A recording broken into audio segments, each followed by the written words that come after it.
Hello students, in today's video we are going to discuss one of the important chapter of 10th class chemistry, redox reactions. From this we can expect the direct questions or conceptual questions. The term redox comes from two words. We can split this word into two parts, reduction and oxidation. So we can say the word redox is derived from red ox. So let us first discuss what do you mean by reduction and what do you mean by oxidation. Oxidation, as the name indicates, we can say oxidation means it will be gain of oxygen, or we can also term it as loss of hydrogen by any compound. On the other hand, reduction can be defined as when there is gain of hydrogen or there is loss of oxygen. Reduction and oxidation both are exactly reverse of each other. This is a very old theory which explains the reduction and oxidation with respect to either loss or gain of oxygen or hydrogen, and therefore it is also called as classical theory. So classical theory says gain of oxygen is oxidation, or even if any compound loses hydrogen, it will be oxidation. On the other hand, if any compound gains hydrogen or loses oxygen, it will be termed as reduction. Classical theory also identifies the compounds as oxidizing agent or the reducing agent. The substances that add oxygen to other compound or other substance, they are called as oxidizing agent. Reducing agent are the substances that add hydrogen to other substance. So according to classical theory, we have definitions of oxidizing agent and reducing agent. But remember always, oxidizing agent will undergo reduction and reducing agent will always undergo oxidation. So it is a reverse thing. Reducing agent will get oxidized and oxidizing agent will get reduced. The oxidizing agent can be also termed as oxidant, and the reducing agent can be also termed as reductant. So don't get confused if in the board exams the question comes as identify oxidant or identify reductant. They are nothing but oxidizing agent and reducing agent. Let us solve some examples which are related to the classical theory. Lead oxide, when reacts with carbon, gives lead and carbon monoxide. Now in this reaction, as I can see, lead oxide is getting converted to lead. So according to this concept, lead oxide is losing oxygen. Loss of oxygen is reduction, and therefore I will say lead oxide is getting reduced. And carbon is getting converted to carbon monoxide. According to the classical concept, here the carbon is carbon has accepted oxygen, or there is addition of oxygen to carbon, and therefore I will say carbon is getting oxidized. Remember, the products will help us to identify which substance get oxidized and which substance get reduced. But it is actually the reactants which is undergoing either reduction or oxidation process. Now, since lead oxide is getting reduced and therefore it will act as oxidizing agent. As I have told you, the oxidizing agent will always undergo reduction. Similarly, carbon, since it is getting oxidized, therefore it will act as reducing agent. Here we have already seen that the substance which undergoes oxidation the substance which is reducing agent will always undergo oxidation. Moving on to the next example. Copper oxide when treated with hydrogen gives copper and water. So copper oxide, as I can see here, is getting converted to copper and hydrogen is getting converted to water. So copper oxide has lost oxygen and therefore I will say copper oxide is getting reduced. Since it is getting reduced, it will act as oxidizing agent or oxidant. Now for hydrogen, hydrogen is getting converted to water, gain of oxygen, and therefore we will say hydrogen is getting oxidized.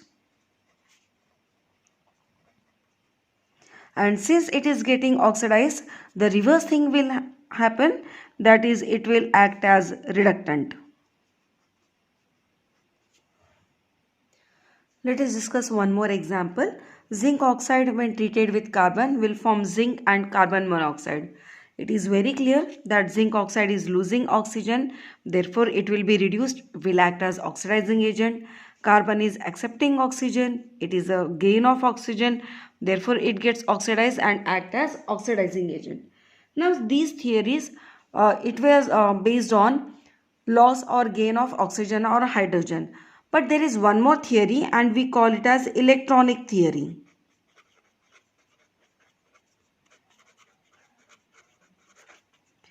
Now according to this theory, we explain oxidation and reduction in the terms of loss or gain of electron. So electronic theory says when there is a loss of electron, then the substance will undergo oxidation, and when there is gain of electron, then the substance will undergo reduction. For example,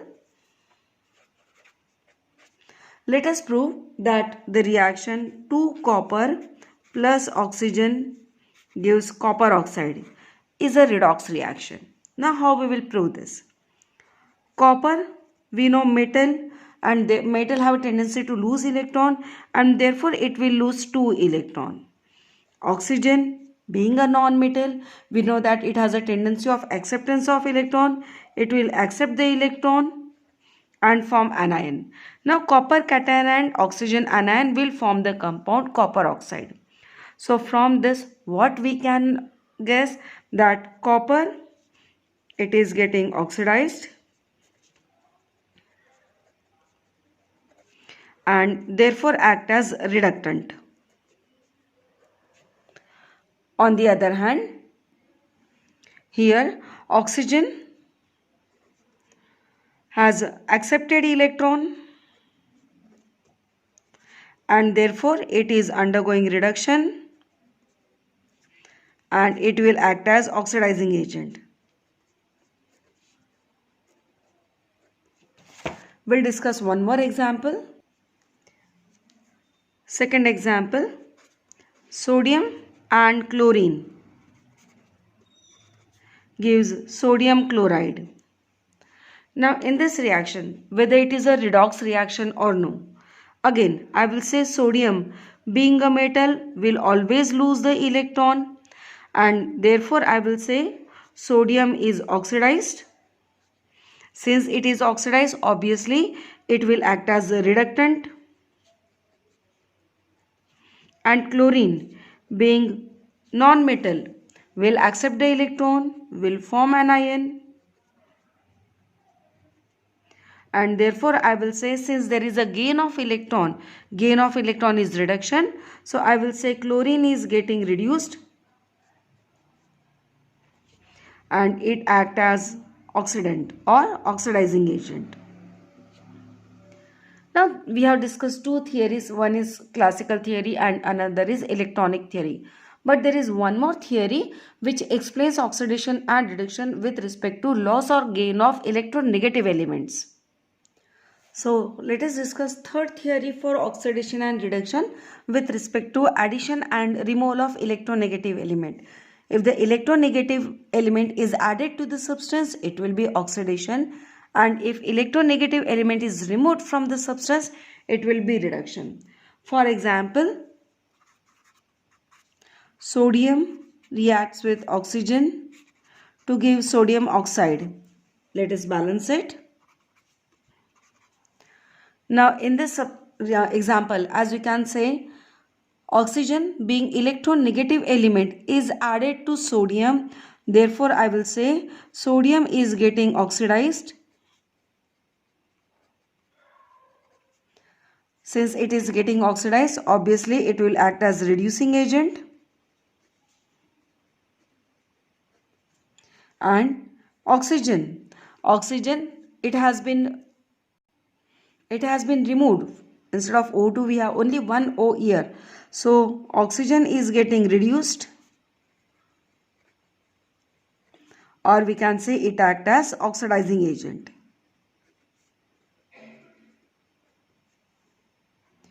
We'll discuss one more example, and this example is important one.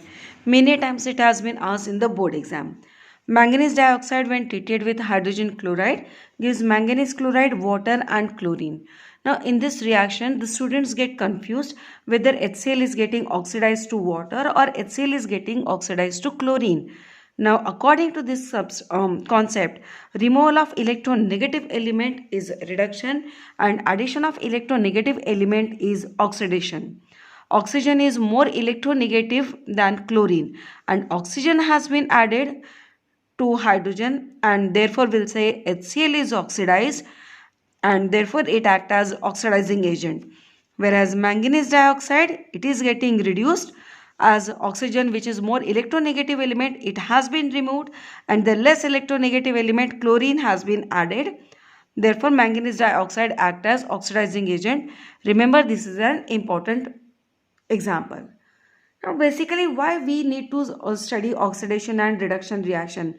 Do they have any correlation in our daily life? We have many applications of oxidation in our daily life, and therefore we have to study them. The very first phenomena which we observe in our daily life due to oxidation is corrosion. What is corrosion? Whenever any metal reacts with atmospheric oxygen, carbon dioxide or sulfur and forms either metal oxide or metal carbonate or sulfide, as a result the quality of the metal degrades down. The metal start splitting up, or we can say it is the slow eating of the metal due to reaction with atmospheric oxygen, CO2 or sulfur. Remember, these are the two conditions that atmospheric oxygen and moisture both has to be present for corrosion to occur. If any one of the condition is not fulfilled, then corrosion will not occur. Along with that, carbon dioxide and sulfur is also there. For example, iron, which is the most prone element to the corrosion. It will react with atmospheric oxygen and moisture, forms Fe2O3.XH2O, ferric oxide. Its hydrated form, we call it as rust. So iron forms corrosion form when it reacts with atmospheric oxygen, and this rust is brown in color. You have to remember these colors. Copper reacts with atmospheric carbon dioxide and forms basic copper carbonate. So the corrosion form of copper is basic copper carbonate, and it is dark green in color. Silver, it reacts with atmospheric sulfur and forms silver sulfide. So name of the corrosion form of silver is silver sulfide, and it is black in color.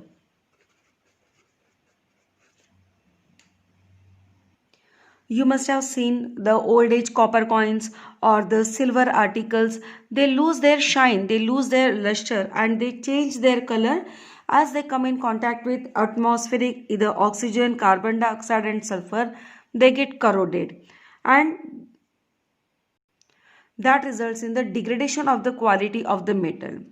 We can prevent the corrosion by various methods like painting alloying, greasing, oiling,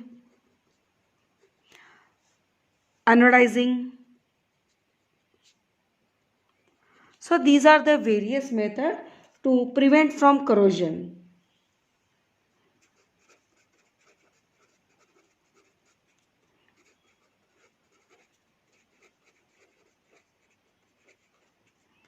Various methods can be applied depending on the metal.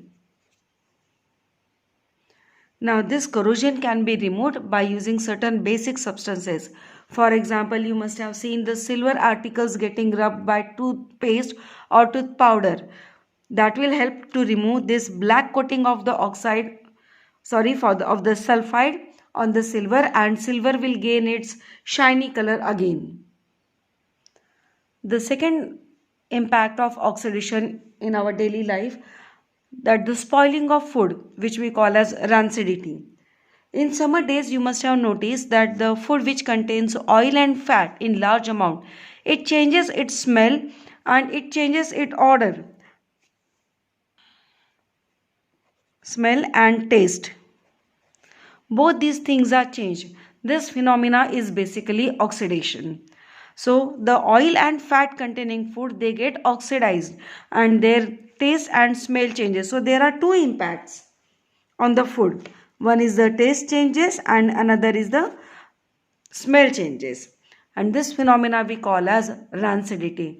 This occurs in summer days faster, as in summer days the rate of oxidation is quicker.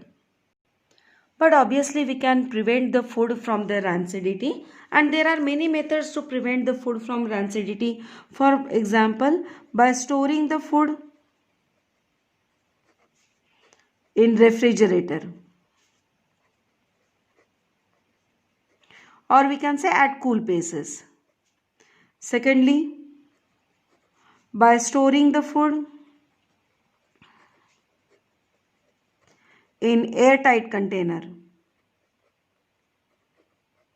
By storing the food in airtight container, it will reduce the reaction, or it will reduce the contact of food with oxygen.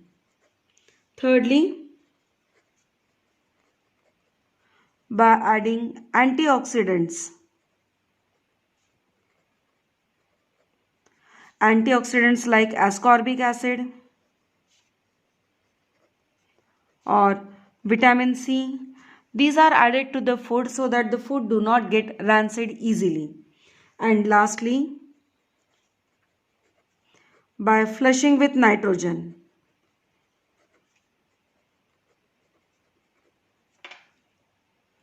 You must have seen the packets of the chips that are available in the market.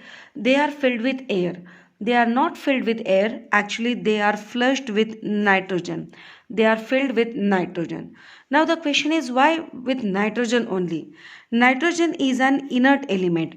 It is inert gas. It does not allow the reaction of food with atmospheric oxygen. So obviously what happened? The food will be prevented from the rancidity. This is an important question, that why the packets of chips are flushed with nitrogen. Remember this concept, that nitrogen being inert element doesn't allow the reaction of atmospheric oxygen with food, and therefore the food is prevented from rancidity. So in today's video, we have discussed the meaning of redox reaction, 3 theories related to redox reactions, their examples, the impact of oxidation in daily life. Based on today's video, here are certain questions which you will try on your own. Thanks for watching me. Have a nice day.